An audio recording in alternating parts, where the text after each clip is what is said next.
जो टाइम रे मुक्तिंकर वर्षिकिया होतुला सेई टाइम रे नाताशा आसिक सेठी पहुँचुचंदी आ जोर से पाटी चिल्लाउचंदी। सेई टाइम रे पंडित कहउचंदी माँ ए शुद्ध क्रिया रे तमे एमिति पाटी चिल्लाओनी।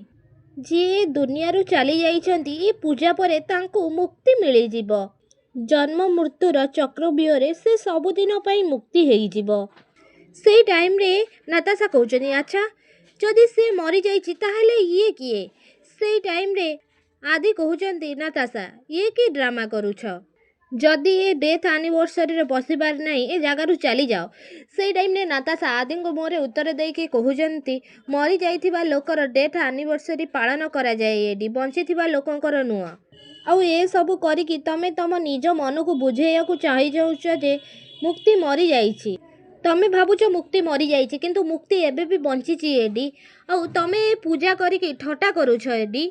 सेई टाइम रे जेजेमा कहउचंदी ए माँ नाताशा तू एमिति कर ना लो माँ मो सुंदरीर आत्मा को तू मुक्ति हवाकू दे। सेई टाइम रे नाताशा जेजेमा को कहउचंती जेजेमा तमे बुझुना काहेकि। सेई टाइम रे रिद्धि कहउचंती प्लीज नाताशा तमे ए पूजा को बंद करनी नहले मुक्ति को बहुत कष्ट हबो।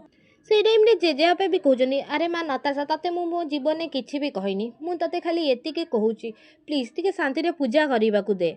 देख माँ मुक्ति मरी जाइछि तू जदि आज जाई ताकू शांति रे पूजा करिबाकू न दबु ताहले ता आत्मा को शांति मिलिबनी रे माँ। मु तो बापा न हेली कौन हैला मु तो बापा भलिया कहउची हाथ जोड़ी तते मानी जा मो कथा मानी जा। सेई टाइम रे आदि कहउचंती नाई जेजे इनफैक्ट एठी केही भी नाताशा को रिक्वेस्ट करिबा किछि भी दरकार नाही।